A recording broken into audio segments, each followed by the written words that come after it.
A'udzubillahiminasyaitonirrajim. Bismillahirrahmanirrahim. Assalamualaikum warahmatullahi wabarakatuh.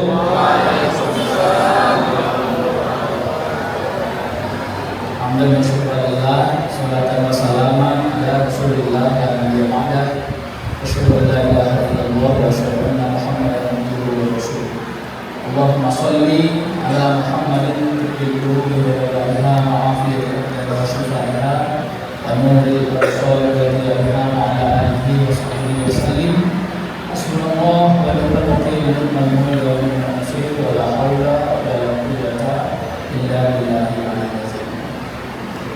Ayahanda kita, nama saya juga Rasul Bangki dan Hamzah Setiawan sebagai pembina yayasan ibu ketua sekretaris dan kepala sekolah ada Ustaz Samsudin yang memuliakan sekretaris Kalimah saya yang di depan dan ada Zainal semua ustaz juga kita kecerahan dan Bapak Ibu yang dimuliakan Allah Subhanahu wa taala. Sebelum kita mulai taklim sebagai takzim kepada pendiri, kepada sekolah ini, mari kita bacakan umul Quran kepada almarhum Haji Abdul Manan Muiz bin Abdul Muiz, Hajjah Rahman Studio di Daman Daliman Studio, Haji Hamdan Usman bin Usman Alami, almarhum Haji Muhammad Musyarif sendiri di Kajikan sendiri. Hajatina wa niyatina wa niyatina sholihah al-Fatihah.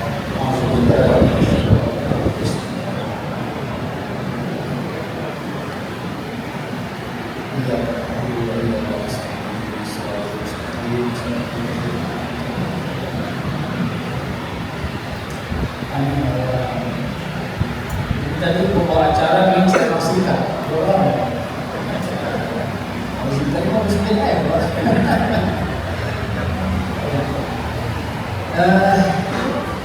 yang pertama yang paling perlu kita kuatkan itu adalah sangka baik kepada Allah. Kalimat ini sangat imajiner. Orang bilang kuatkan sangka baik kepada Allah. Allah bisa apa ya? Tapi gini, berapa banyak orang hidup pas-pasan tapi itu aja. Bapak Ibu punya dunia nggak banyak tapi masih bisa hidup. Kenapa bisa masih hidup? Kita mulai dari situ ya, karena banyak kali tadi dari semalam dan juga tema tentang Ibrahim, tentang Ismail. Nanti 15 menit terakhir lah kita bicara ya. Kita bicara etik aja. Ya, ngajar. Jadi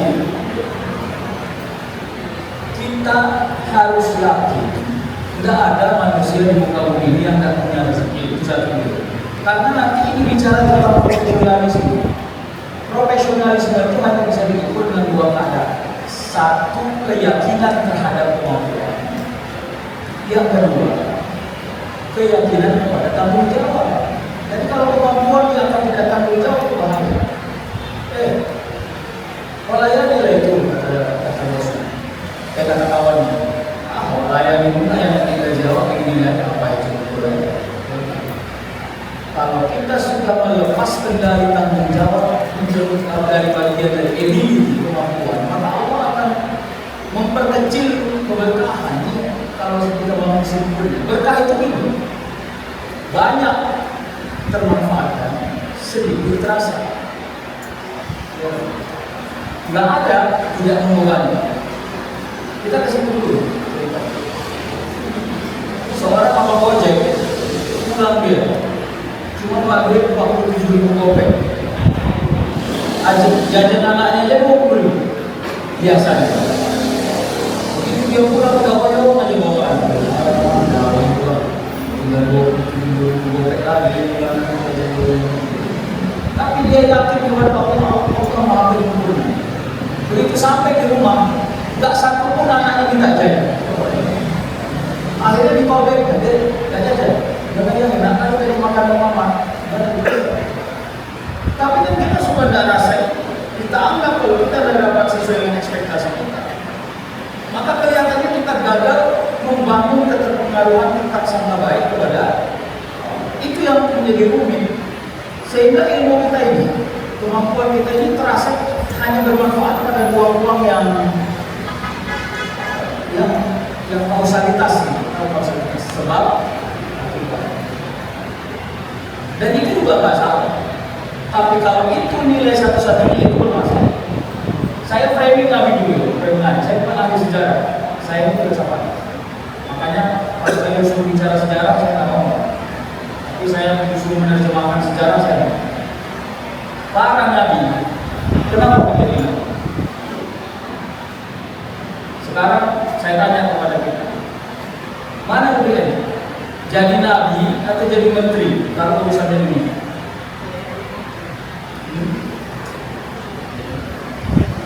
Ada yang belum pernah jadi menteri di sini? Mana lebih enak jadi nabi atau jadi menteri kalau urusannya dunia? Menteri. Jadi itu kok lagi ada mungkin di tengah. Tanda senior ada. Kalau urusannya dunia, enakan jadi menteri. Saya kasih tahu, saya mau kalkulasinya. Jadi menteri itu ada rumah dinas, benar toh? Mobil dinas, tunjangan, tendangan, saldoan, benar. Tunjangan bersih itu ada di bersihnya cair, cair. Kemana-mana naik Koredes,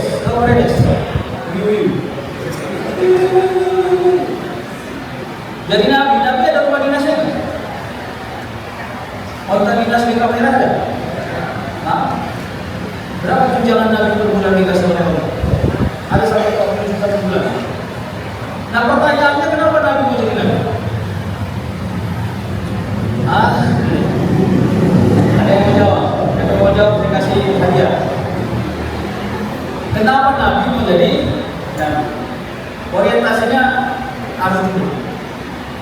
Lalu dibilang, Nabi itu masuk surga. Sini ada nggak yang rencana nggak masuk surga? Semua masuk surga toh? Nah, apa bedanya Nabi dengan Nabi? Nabi itu jadi Nabi di bumi loh. Harusnya fasilitas dunia diberi Allah maksimal sama. Fasilitas premium, fasilitas eksklusif. Kita dapat di sejarah Nabi tidak pernah mengikat dia punya perut, mengganjal dengan batu karena khawatir perutnya keroncongannya itu terdengar oleh orang lain. Tapi ingat ya, Nabi tidak kelaparan. Lapar dan kelaparan itu beda. Lapar itu tak ada, kelaparan itu mindset. Hati-hati. Banyak orang kenyang tapi masih kelaparan. Nah, mindset. Begitu dikasih nasi, terus nasi ini masya Allah, mindsetnya. Saya pernah punya kawan, ditanya mamanya, "Kemana Pak ya?" "Belum, cuma makan sate aja tadi." Karena kalau pikirannya makan itu halus. Model lampu pintu ya. Nah, kalau seandainya Nabi Muhammad itu orientasi kenabiannya adalah dunia, udah lama dia cek jadi nabi. Tahu cek? Dari kalau bisa awal, cek aja. Kasih awal, dia jaga ya. Cek. Kenapa Nabi Muhammad kan cek? Ya Allah, kebetulan orang-orang jeliran, awal di sunnah, mental-mental, orang jeliran. Cek aja. Kenapa lagi? Kenapa Nabi gak baperan urusan dunia? Kita ini yang baperan urusan dunia. Maaf ya, penting sosial kepada semua orang termasuk saya. Jadi, kita ini sering salah sangka kepada takdir Allah. Kalau Allah kasih sedikit bisa dimanfaatkan. Kita marah sama Allah, kenapa orang bisa dikasih banyak? Orientasinya sangat penting, sangat numerik. Mana lebih banyak? Angka 8 atau angka 6? Mana lebih banyak angka 8 atau angka 6? Kok serius sekali untuk dua Kayak banyak udah mungkin. Slow ya seperti itu. Mana lebih banyak? 8 atau 6? Oke, kalau kita melihatnya berdiri sendiri. Kalau dia berhubungan dengan keadaan, apakah pasti 8 lebih banyak dari 6? Oke, keadaannya apa? Bisa keadaan yang dibebani, bisa keadaan yang ditambah. Kalau 8 kurang 4 hasilnya 6 kurang 2 hasilnya masih sama. Itu banyak, bisa Nah, cara kita mengukur rezeki selalu parsialistik. Kita anggap yang kita punya tidak punya hubungan dengan yang kita keluarkan, sehingga kita gagal mencerminkan rasa syukur pada tempat yang kita keluarkan karena kita terlalu fokus pada yang kita punya. Mana kalau Ustaz awal memikir-mikir di Pajero dan di apa aja Anda itu salah. Kalau ada orang misalkan ingin pakai yang lebih murah, kenapa harus yang mahal? Orientasinya loyalitas. Kemana kita harus loyal? Kepada Allah. Ya Allah, terserah engkau. Tapi aku menikmati hidup ini dan aku belajar. Berarti kamu begitu memulai supaya kerja-kerja dunia kita ini aman. Guru mengajar di kelas, kita loyal lagi dia. Karena bagi dirinya, ya Allah, kalau kau tidak kasih berkah saya punya ilmu, maka tidak bermanfaat ini.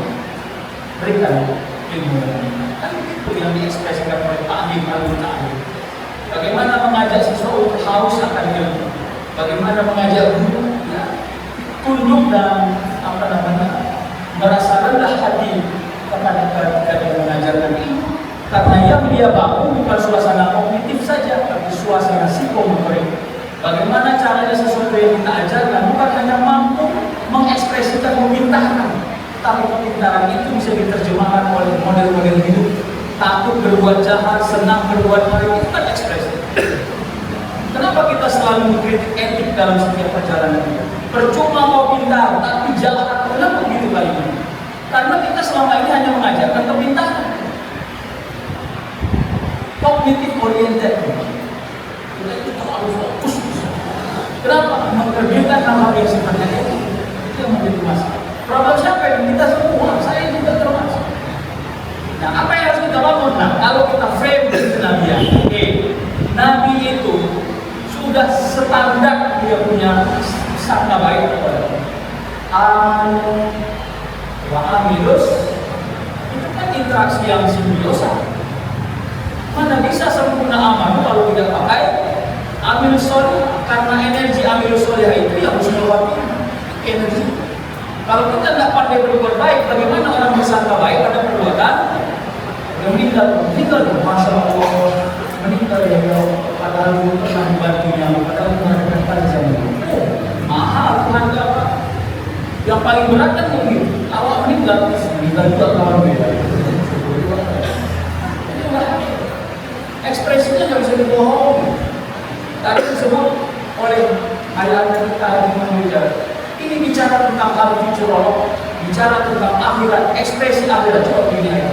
Wa may yurid thawabad dunya nu'tihi minha wa may yurid thawabal akhirah nu'tihi minha wa sanajzis. Apa yang mau kita ekspresikan dari ayat itu? Allah itu kan kasih choice. Inti kalau mau dunia kasih, inti kalau mau akhirat kasih. Tapi inti harus tahu endingnya harus syukur. Wa sanajzis syakirin. Apapun orientasi yang Anda bangun, syukur itu jangan dulu. Syukur itu apa? Syukur itu adalah mampu menikmati sesuatu yang sedang ada dan tidak terprovokasi pada sesuatu yang belum ada. Saya minta siapa? Teh manis. Ya kan?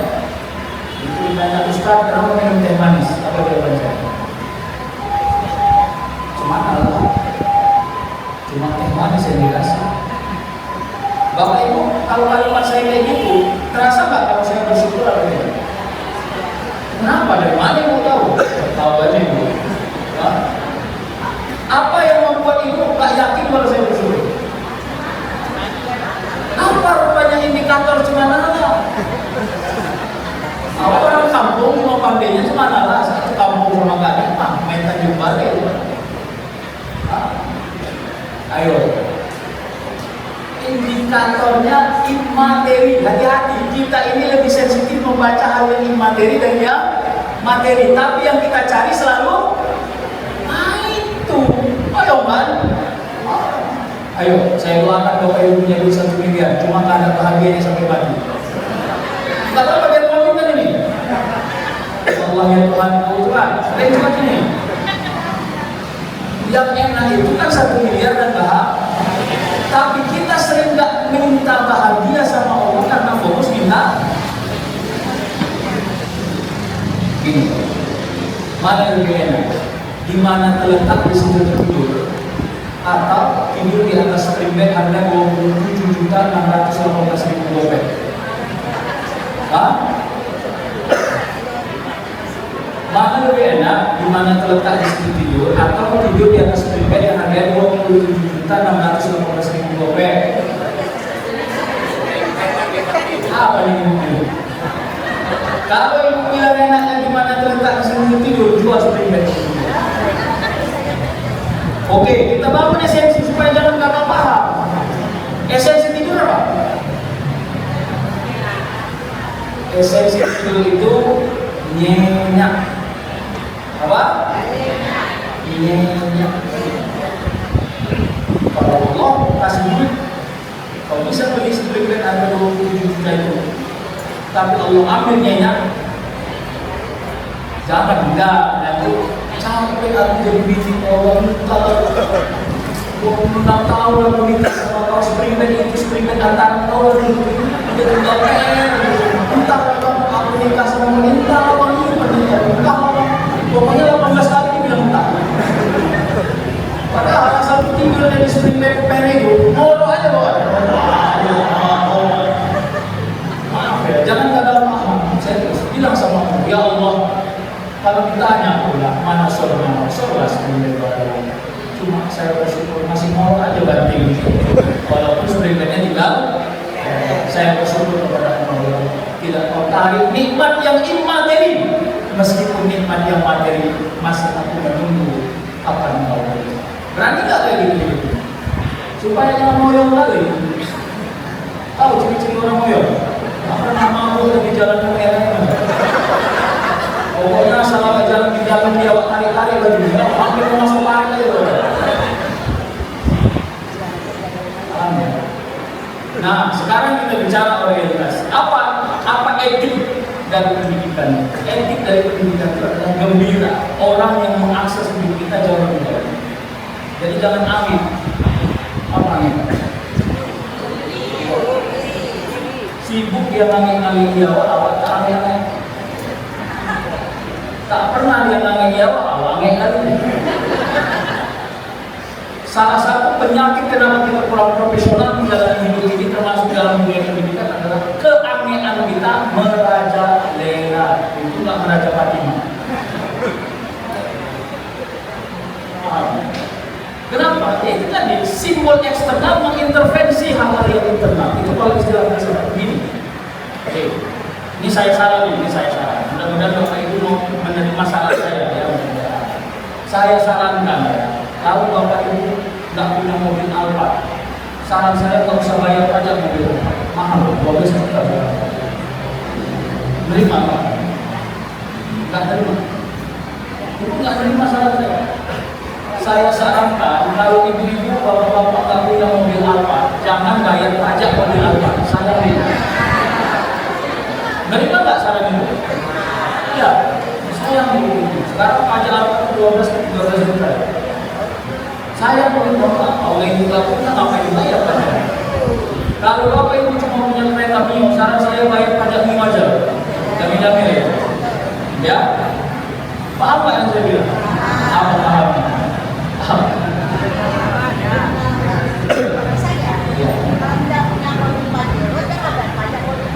Iya, apa maknanya ini? Kalau kita tidak punya sesuatu yang kita tidak pernah punya, akan pernah kita bertanggung jawab. Maka jangan koyong lagi kepada sesuatu yang kita enggak. Bapak Ibu kalau nggak punya mobil apa, pasti nggak bayar pajak mobil. Jadi jangan koyong lagi. Paham? Tapi semua yang kita punya harus kita iya.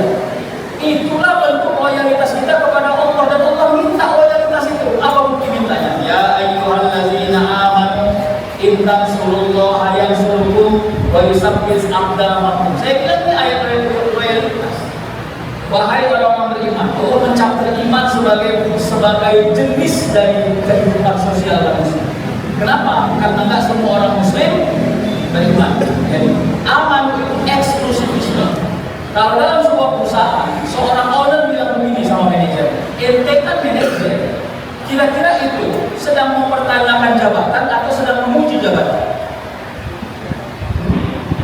Saya owner, saya panggil manajer, manajer sini. Ente kan sebagai manajer ini, itu sedang saya puji dia sebagai manajer atau sedang mempertanyakan kemanajeran? Nah, ya ayyuhallazina amanu itu simbol filosofinya adalah pertanyaan. Benar nggak ente hidup pakai iman? Gitu. Jadi jangan dianggap sebagai pernyataan. Kalau dianggap sebagai pernyataan, meleleh itu, meleleh. Bapak udah namanya kan itu. Nah, yang tahu ya.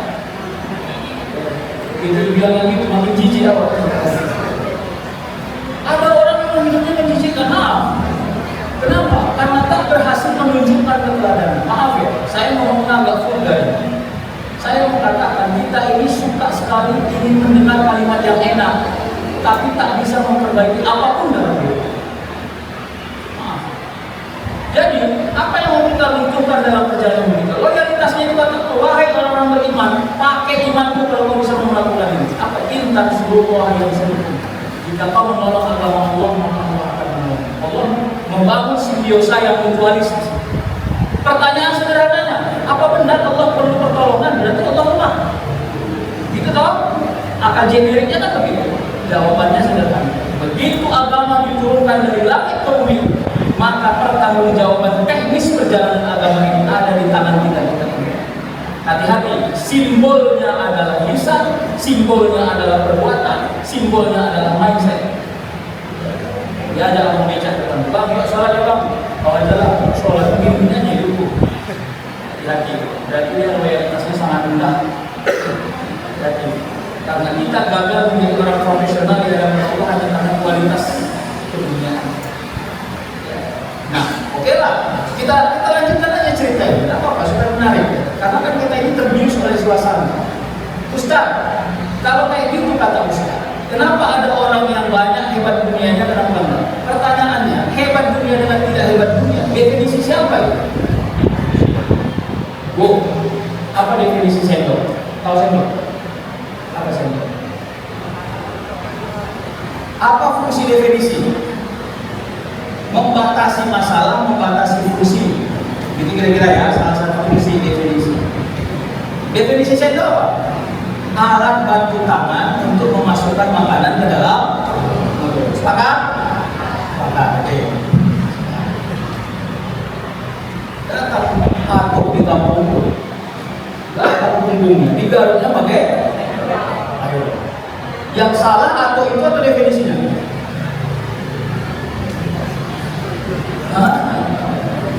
Yang salah atau itu atau definisinya?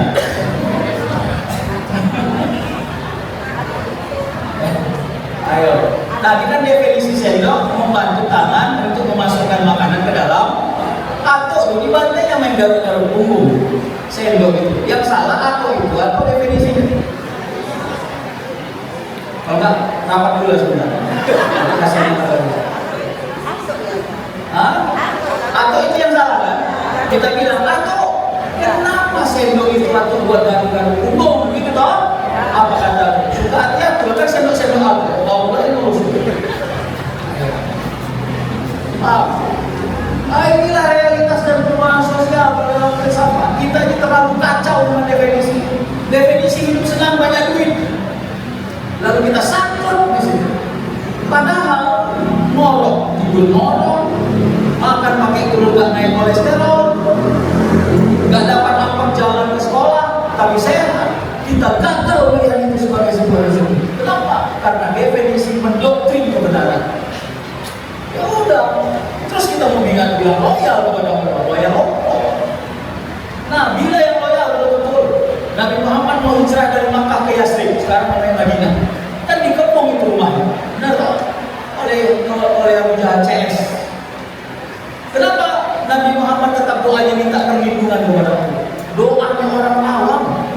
Kenapa nggak doa? Ya Allah, aku jujur aja nih, kalau nggak mau mati dan itu semua yang sedang memantau aku, nggak mau hijrah. Capek kan ya, disuruh hijrah, nggak ada suara wisata, hijrah enggak lah. Di kepung-kepung pula, dicoba betul aja.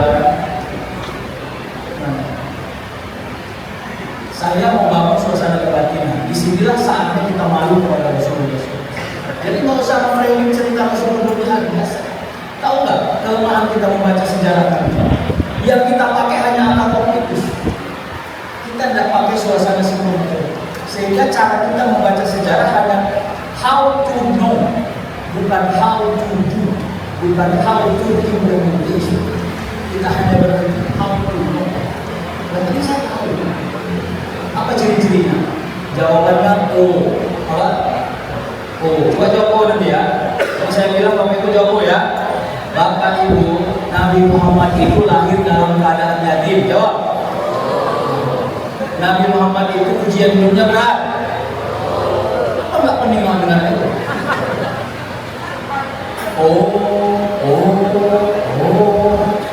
Kita ini hanya membaca sejarah dengan kalimat selesai di sini.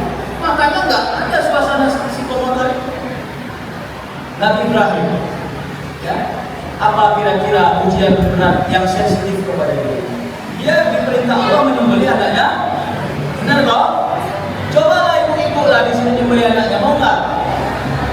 Terus gimana Bapak Ibu memahami Nabi Ibrahim ini? Menurut Bapak Ibu Nabi Ibrahim itu udah kena bocorin oleh Jibril. Udah kalau sembelih aja, cece-cece dia malah kali. Nanti diganti kibas gitu, malah sedikit betul aja. Ada nggak Jibril ngomong gitu? Sampai dia mau menyembelih itu leher masih bersedih hati. Dalam beberapa syair disebut, tapi syair ini daif. Kalau di Indonesia kira-kira itu suasana batinnya ini. Ya Allah, tak bisa aku menyembunyikan rasa sedih kepada menyembelih anak yang paling besar. Tapi aku juga patuh dan takut kepada Engkau. Izinkanlah aku merasa bersedih atas kepergian anak ini. Tapi aku tidak akan menggagalkan rasa takut kepada sampai dia menjelami akhirat itu dia masih mensuasanakan kebatinan yang sangat sedih. Coba nah, mau kita hubungkan dengan loyalitas kita, awal hilang sandal di masjid aja buat status di Facebook. Beginilah beratnya jadi orang yang istiqomah dalam awal sering ke masjid sendal awal pun berikan kekuatan kepada hamba. Dan kalau ini jadi doakan saya tetap istiqomah alama wa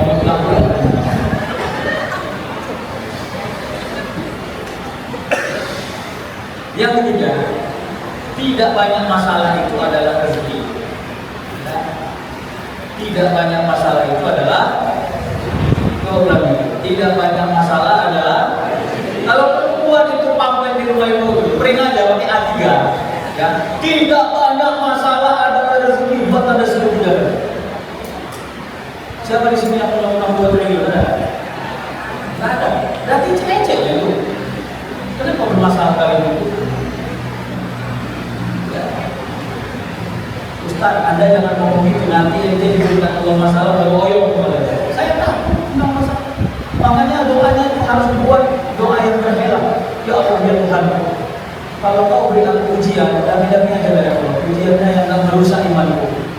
Ya, berikanlah ujian yang tidak pernah merusak iman. Makanya salah satu energinya kan Allahumma inna ala zikrika wa syukrika wa husni ibadah. Saya kira jadi apa loyalitas kita terhadap hidup kita ini? Nikmati pekerjaan kita, suasanakan dia sebagai profesionalitas, bertanggung jawab mengerjakan. Hasilnya apa? Tengoklah hasilnya. Memang hidup kita tidak seperti orang lain, tapi bukan kita juga tidak seperti orang. Banyak orang gagal paham. Mana lah Ustaz, anak saya kalau nggak dapat beasiswa dari kampus nggak bisa dia kuliah. Rendah kali aja cara dia terus. Begitulah cara Allah memberikan energi kepada Anda. Allah nggak kasih mampu duit Anda membayar SPP, tapi Allah kasih wasilah beasiswa menjadi jalan mempertegas perjalanan pendidikan anak. Bisa tak gitu caranya? Saya kalau nggak dikasihani orang Ustaz, nggak bisa saya hidup. Berarti kasihani orang itu adalah wasilah. Kenapa itu nggak dianggap sebagai rezeki? Hati-hati. Ya. Jadi loyalitas perlu kepada Allah Subhanahu Wa Taala. La yukallifu nafsan illa wus'aha laha ma kasabat wa 'alaiha ma kasabat. Tidak pernah orang lain sempurna menurut. Maka sempurnakanlah diri kita sesuai dengan kebutuhan. Kalau kita hanya ingin dinilai orang sebagai sesuatu yang perfect, maka tidak ada perfect itu. Ini tahu nggak kue hamburger? Kue hamburger. Oke, baru lewat sahur.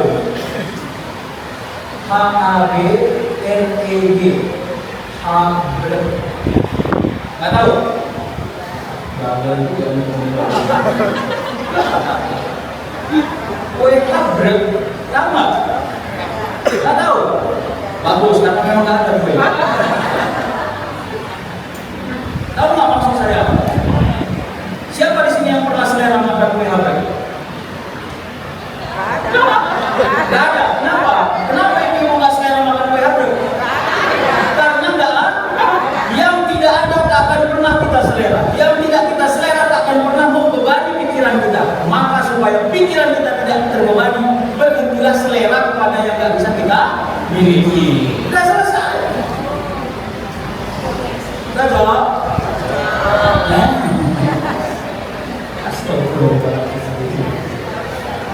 Ya, guru itu pahlawan kami. Serius. Kalau Bapak Ibu nggak percaya, meninggal lagi. Nanti ditanya sama buktinya apa buktinya Ustaz? Mana bisa saya buktikan itu? Iza mata banu Adam inqata amaluhu illa salah satunya adalah al-ilmu bil tafawud.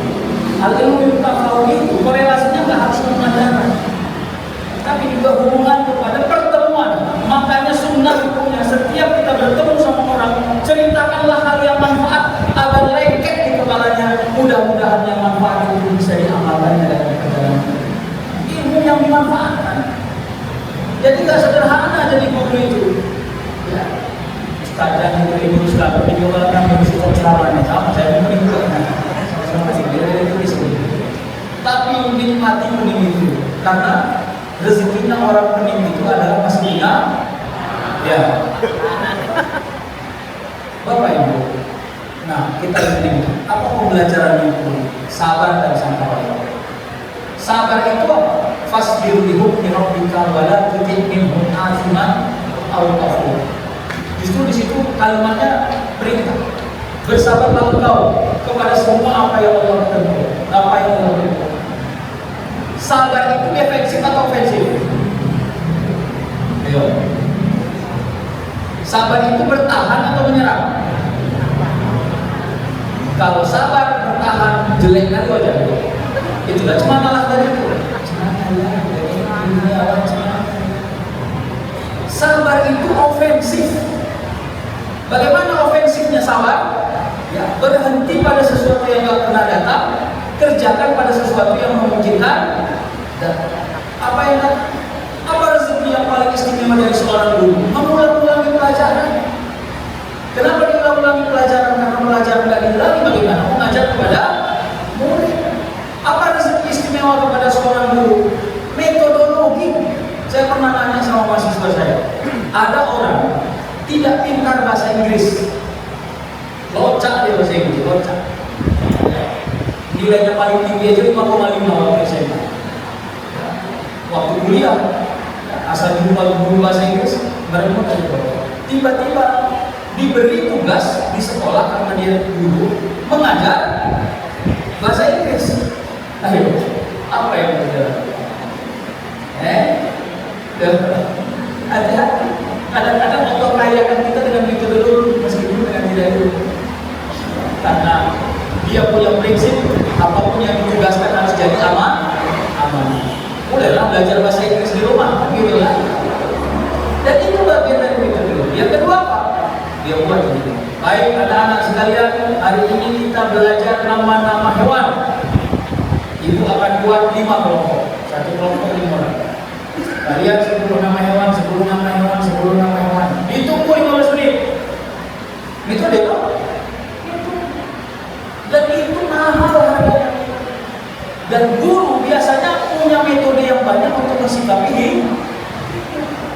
Makanya banyak kekayaan guru yang kita nggak paham. Ya. Apa itu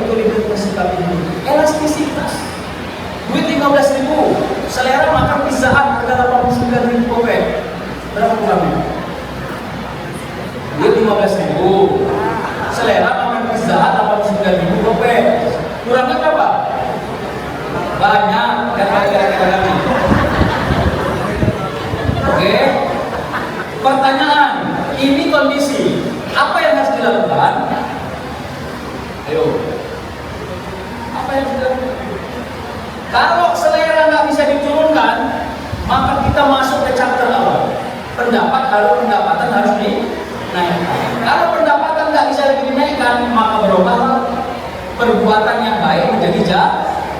Berpotensi menjadi pencuri, berpotensi menjadi penyamun, menjadi perampok untuk mencukupi uang sampai 95 supaya bisa makan bisa.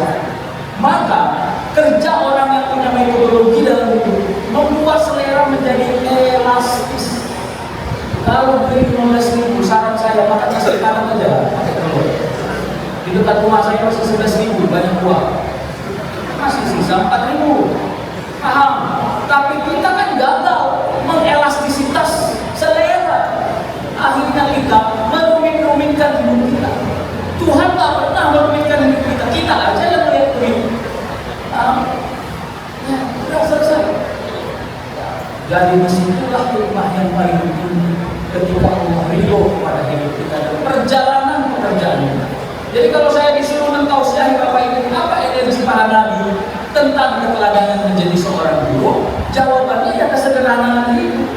Ya saya bilang nabi-nabi itu gak pernah dia berhenti jadi nabi, padahal suasana keduniaan yang sangat minimalis. Ya, mana lebih hebat, nabi apa presiden? Hati-hati. Nabi itu orientasinya Allah, presiden itu orientasinya politik. Jadi kalau suasananya adalah dunia, kenapa Nabi tidak diberi dunia tapi bisa bertahan hidup? Karena keyakinannya kepada Allah sudah sempurna selesai. Dan itu yang kita tahu tapi tidak pernah kita amalkan. Siapa itu? Kita Sasurina AUP.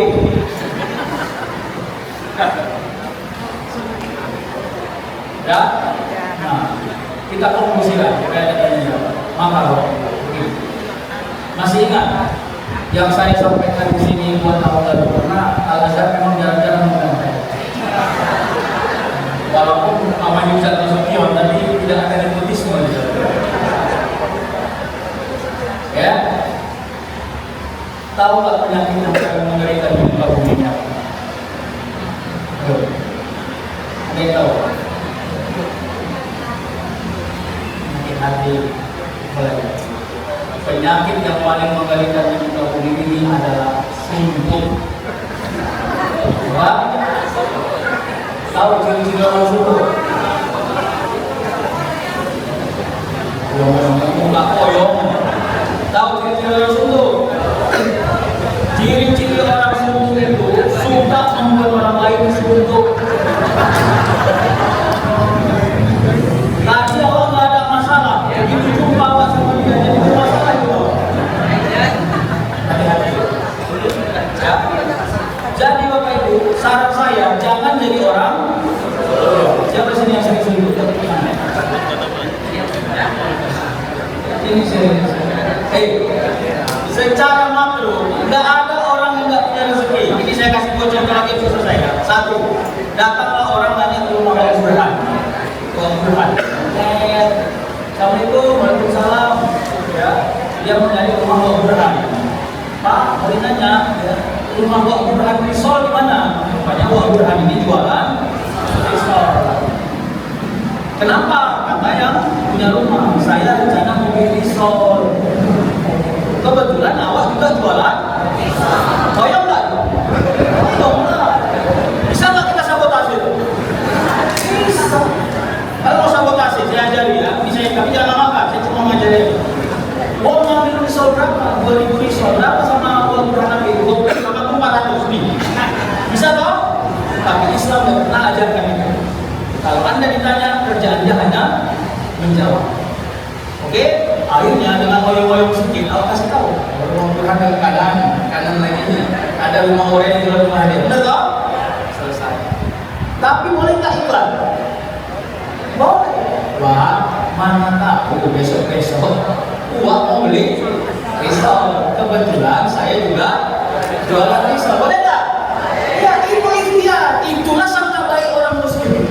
Dia ikhtiar sampai semaksimalnya, tapi tidak mendegradasi rezeki orang lain.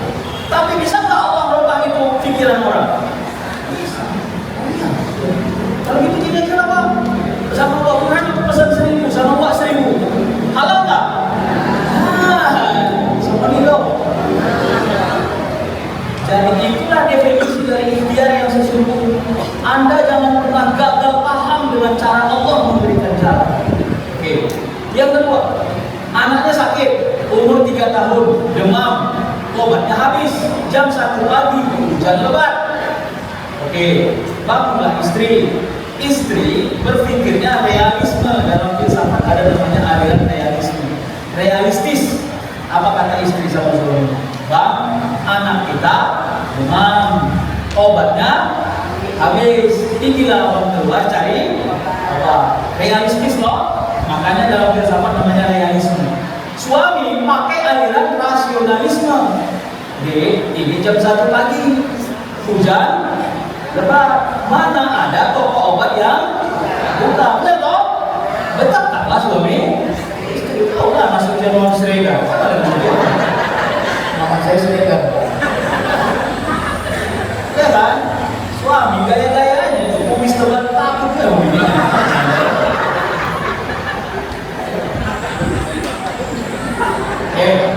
Ibu-ibu saya kasih tahu, tidak ada suami yang takut sama istrinya, tapi banyak istri yang kelihatan menakutkan.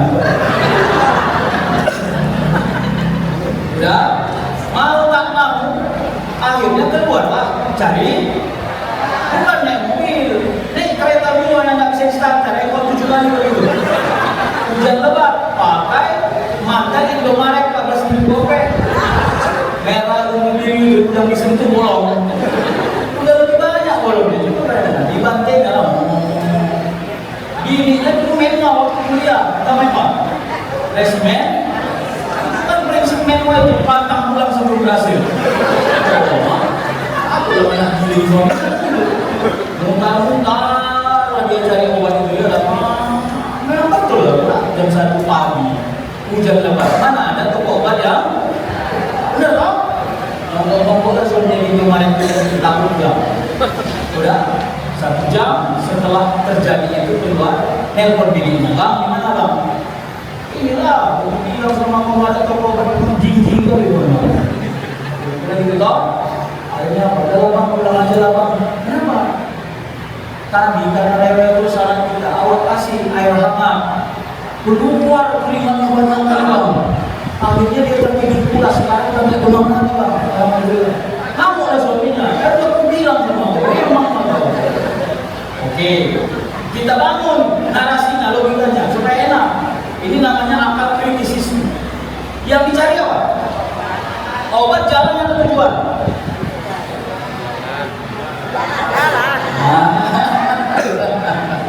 Disitulah kita sering gagal. Kalau obat tujuan, maka begitu obat tidak dapat, maka dia gagal. Jadi obat jalan atau tujuan? Tujuannya apa? Sembuh. Oke. Obat dapat nggak? Obat dapat nggak? Dapat. Enggak. Sehat sudah? Sudah. Begitulah cara Allah membangun matematika rezeki yang sudah sama dengan matematika akal. Jadi jangan sepele kepada ikhtiar, karena ikhtiar di mata Allah tidak harus ginian. Ada apa? Begitu kau keluar pakai mari untuk mari yang bolong itu, Allah suka dengan ikhtiar. Nah, karena tujuannya adalah anak sembuh. Tidak dapat obat, tapi Allah kasih sembuh. Kenapa? Karena kita sering saja mencatat linearitas sebagai bagian dari tujuan. Itulah kegagalan kita loyal pada Allah. Jadi udah, ayo nikmati dalam semua segmen hidup bekerja dengan baik. Bayangkan ya, kalau semua tukang beca itu cita-citanya jadi menteri, orang sudah sendiri. Bapak Ibu, mintalah kepada Allah dibukakan pintu hikmah, agar apapun yang kita alami menjadi nilai dalam hidup. Saya tidak meleak-leak, serius. Begitu saya diundang di Royal Prima untuk ada pembukaan apa gitu, launching satu akses kesehatan. Saya datang ke Jakarta. Jadi saya sediakan di samping ruangan 5 itu ada tidur malam. Di situ ada dulu sama Bang Kojo. Jam 8 kurang pagi. Duduklah saya situ. Kan baca saya Gojek juga kan gitu. Jadi akhirnya ngomong kan gitu. Kenapa kok? Gimana kali ya? 15.000. Setelah itu apa nama Gojek. Saya nikmati diskusi mereka. Bisa berdiri saya nikmati diskusi mereka. Saat itu saya bilang, ya Allah, ampuni saya Allah. Saya ini punya uang di kantong yang tak pernah hilang, tak pernah habis. Tapi saya gagal menjadi orang yang menikmati kerjaan. Aku istirahat dulu lah, kenapa? Gampang, nanti aku cari 6 jam siang. Enak gak terus? Tapi coba bayangkan, kalau seandainya akal hikmah kita mati, apa yang kita bilang di sini? Gojek. Memang bagai itu bukan pangkalan dari. Tapi akal hikmah itu Allah suruh kita belajar pada setiap pada untuk menampar kondisi realitas. Karena yang paling penting kita tahu diri, bukan tahu orang. Jadi inilah kira-kira asumsinya. Saya doakan ya Bapak Ibu panjang umur ya. Amin. Panjang umur ya. Amin. Luas rezeki. Amin. Dimudahkan segala urusan. Amin ya Allah. Dan doakan sekolah kita ini diberkahi Allah Subhanahu. Melahirkan murid-murid yang sejahtera dan murid-murid yang memberi keteladanan. Dan insya Allah kita semua dalam lindungan Allah Subhanahu. Saya kira itu saja yang bisa saya sampaikan. Terima kasih, mohon maaf atas segala kekurangan. Saya tidak tahu yang tanya jawab apa saya kembalikan. Wassalamualaikum warahmatullahi wabarakatuh. Perkenalkan Ustaz, saya Dr. Muhammad Hidayat. Beberapa kali saya menggantikan Ustaz cara masuk di rumah alamat dasar. Pak, mantap. Menarik sekali kajian Ustaz. Saya tertemu dari antara menteri dan nabi dan seterusnya. Terkadang kita ada dihubungi secara komisi ceramah, terlepas dari beberapa amplop yang besar. Dan lama setelah itu, 2 jam setelah itu dihubungi. Dan kebetulan amplop lebih. Dan ini memang kenalan kita dekat. Seyogyanya kita mana mendahulukan? Yang pertama kali dari menghubungi kita, atau yang kedua dari karena kenalan dekat saudara kita, itu yang kita utamakan. Karena takutnya nanti niatnya ganti, karena hanya amplop yang lebih besar yang kita dapat. Barangkali itu dari saya. Assalamualaikum warahmatullahi wabarakatuh. Baik. Akhaful dararain bisa juga. Kalau kondisinya ada, maka ukur saja mana daruratnya dulu. Kalau kita ingin membatalkan satu kajian, maka berilah reasoning yang paling sesuai. Bolehkah punya hajat kepada hal-hal yang mandiri kepada permintaan? Boleh. Berobat ke dokter aja, kalau dokter gratis kan apa itu dokter ini lillahi ta'ala. Saya mau berobat sama Anda, Allah marah kalau Anda ikhlaskan ilmu Anda. Saya gratiskan hari ini. Ayo nggak boleh. Tapi kalau ukuran utamanya adalah hal-hal yang materi, khawatirnya Allah dan melakukan lama kemanfaatan ini. Itu kan di dalam taklim dan taklim itu kan salah satu ekspresinya kan begini. Terjadilah kerugian dalam satu kelas bila guru sudah tidak ikhlas mengajar muridnya dan murid sudah tidak ikhlas menerima ilmu dari guru. Itu celaka kelas. Murid bilang, kalau tak kami bayar SPP kan gajian. Guru bilang, alah capek ada ngajari belajar, penting aku dapat gaji. Bahaya. Makanya saya ajak kita yang guru tetap menunjukkan rasa egoisme. Karena nilai yang di hadapan Allah jauh lebih matang daripada nilai-nilai yang sifatnya asli. Saya contoh-contoh yang saya sampaikan tadi sebenarnya untuk mendikte kita seberapa jauhkah kita berhubungan dengan hal-hal yang sifatnya ada manusia. Pastilah kita kepengen yang 10 daripada yang lain. Tapi kita tak boleh gagal bersyukur kalau dapat.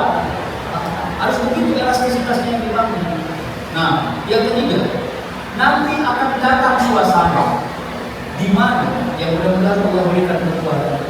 Kita lebih diberikan Allah kekuatan mencintai suasana dibanding hal yang kita dapatkan. Tadi bicara tentang materi yang saya katakan, hati-hati.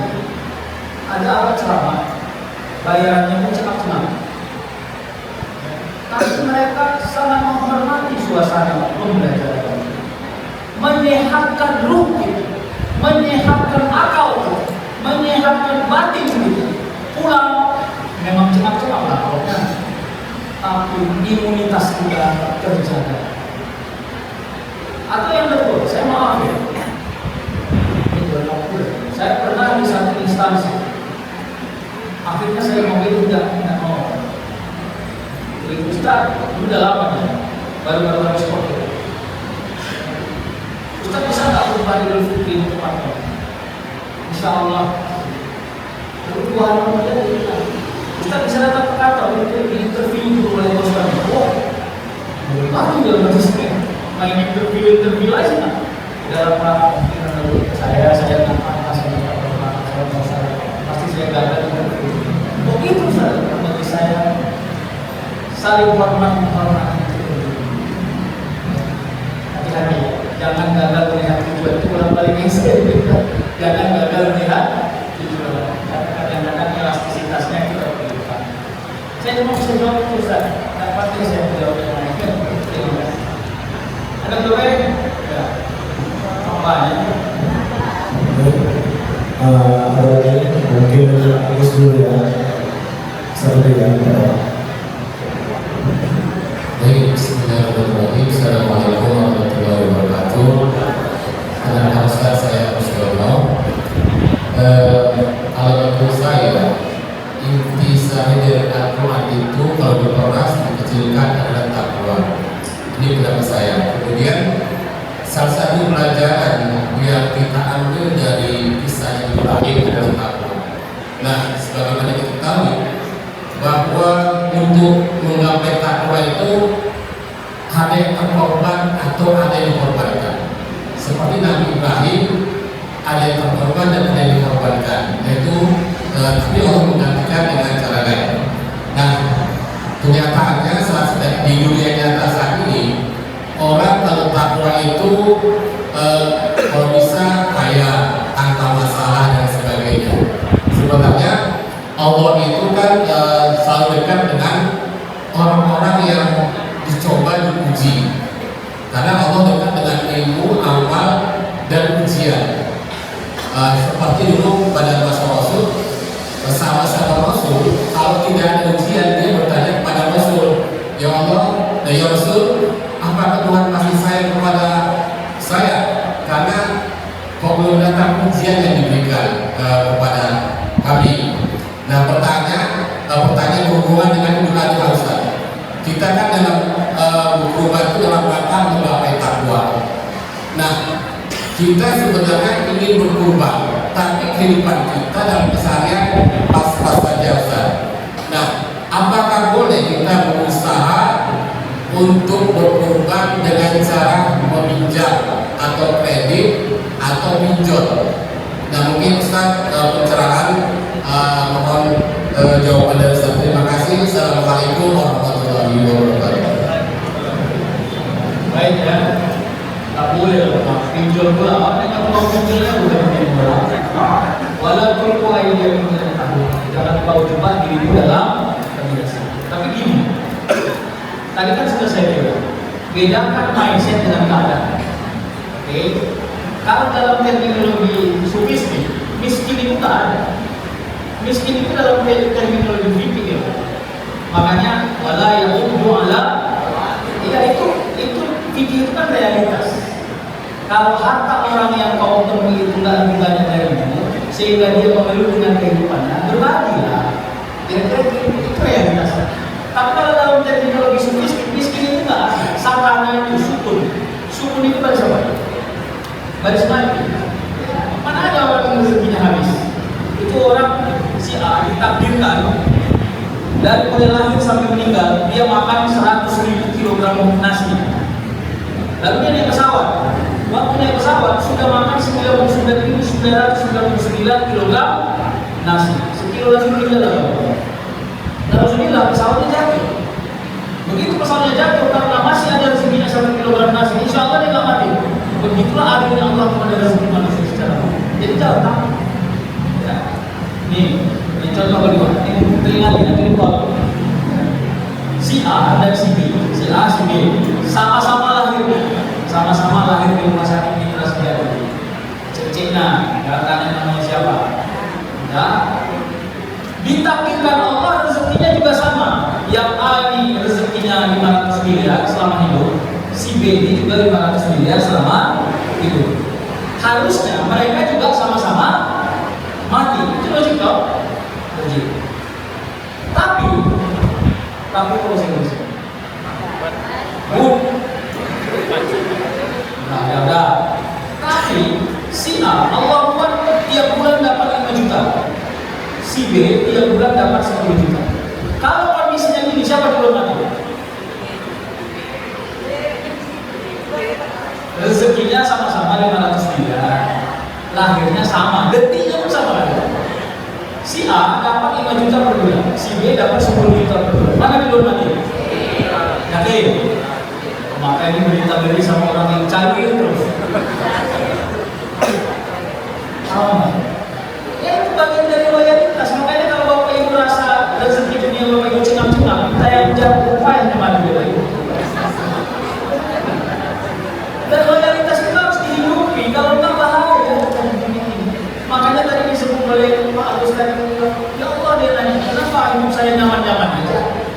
Apa masalah? Biasanya keseluruhan ayat kita sadar dari ibu orang-orang yang suka mendustakan ayat-ayat kami kata Allah, nanti dia akan jauhkan dari jalan kita. Istidroj itu ya sadar dari itu. Min haitsu la ya'lamun, dari jalan itu yang salah. Apa secara epistemologi? Ya udah nyaman aja, nggak sholat, nyaman. Jadi memang hal yang primer itu nggak perlu dijaga. Kalau saya sih bilangnya, kita balik kepada kurban. Ini berkurbanlah, fasolli li rabbika. Di syariat yang tak boleh itu gagal paham kepada kurban. Ada orang nanya, Ustaz, mana lebih bagus, bersedekah atau berkurban? Nah, payah juga jawab ini. Hati-hati, salah pertanyaan akan salah jawaban. Gini, kau berkurban, kau harus bersedekah. Kau bersedekah, jangan gilet kewajiban berkurban. Selesai. Lalu kondisi sosial yang menjadi efek, side effect. Apa yang mempengaruhi kalau bisa berkorban? Primer, sekunder, atau tertier? Primer, kalau aku berkorban sedang tidak makan aku, primer, berarti bukan suatu berkorban. Ini Ustaz, kalau ini bulan ini pas pula lagi naik, kamu Ustaz, tahu lah. Apa yang kita boleh berkorban? Sekincari. Kalau masuk sekincari 2.750.000, nah, berarti dia hati-hati. Anda mau nilai yang mana? Yang kedua, kurban itu kan temporal. Dia hanya ada di bulan Zulhijjah. Ini tidak insidentif, jadi Anda jangan galau-galau. Tapi orientasinya harus jelas. Paling pelit orang hidup sekali seumur hidup berkurban jelas. Nah, yang nggak boleh itu meremeh-remehkan. Jadi dalam suasana sufistik kan begini. Orang tak punya harta tidak boleh berhenti berniat sedekah. Itu mindset. Oke? Orang tidak punya harta tidak boleh menentukan niat berhaji. Kenapa? Karena menentukan niat berhaji berarti menggagalkan sangka baik kepada itu aja kira-kira mindset itu. Nah, jangan pinjol ya. Itu kira-kira apa yang bisa saya jawab. Baik, ada lagi Saudi ya. Kalau ustaz-ustaz yang mana itu yang juga ustaz namanya.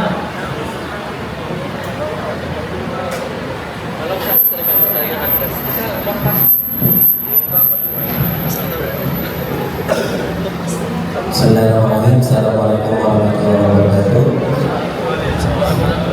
Izin Ustaz, saya teringat sedikit ungkapan Imam Ghazali.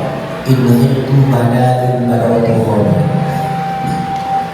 Jika engkau merasa ada, maka dia tidak ada. Jika engkau merasa tidak ada, maka dia akan ada.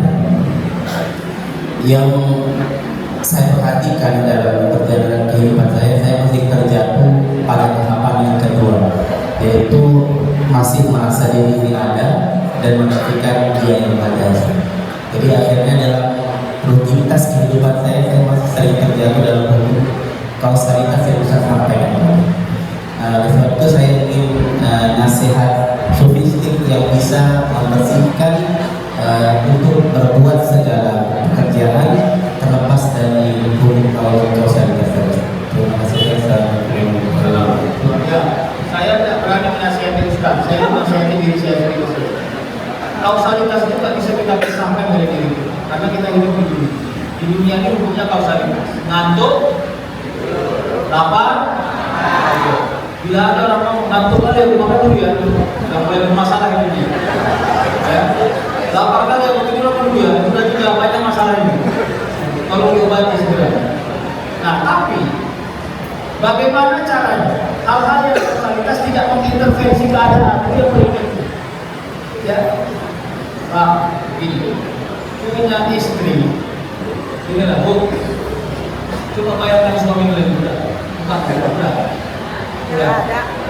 Waktu ibu bersyukur nggak punya suami kayak gitu?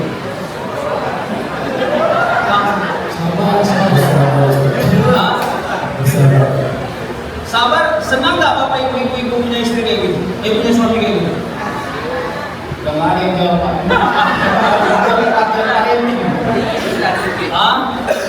Kalau ibu itu senang punya suami kayak gitu, sekarang pertanyaannya, suami ibu senang nggak punya bini kayak gitu?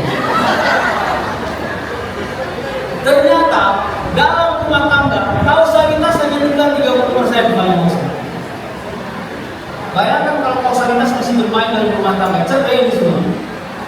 Mana pelanggan cerai begitu tidur bumbang tentu saja suami. Apa mau yang bininya? Paham? Tapi kenapa tidak ada orang bercerai hanya karena buang angin? Karena kausalitas sudah diputus dalam perjalanan. Bang, kalau kita aja berjalan, kita tanya jawab sama juga dengan suami. Jangan ibu pikir keoyoran ibu merepek yang melewati. Hati-hati.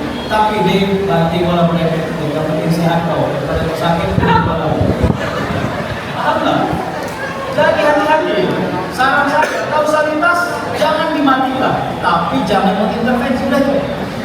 Ya Allah, kalau kau tanya saya pengen nggak punya rumah besar, pengen. Tapi saya nggak pernah terjebak dengan suasana kebatinan besar atau tidak besar, belum saya.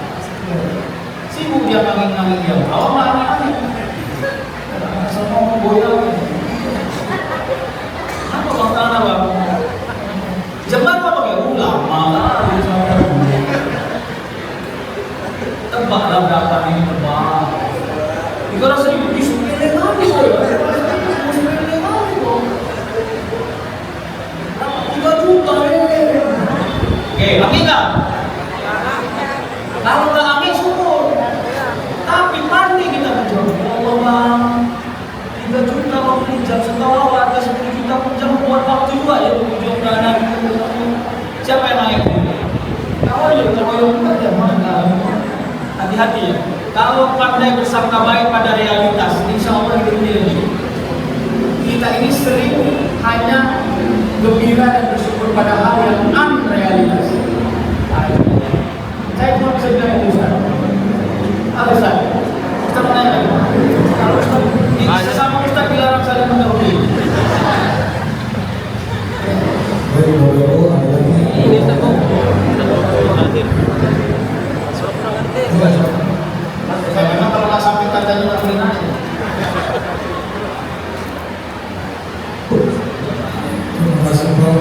Assalamualaikum warahmatullahi wabarakatuh. Mari kita tentang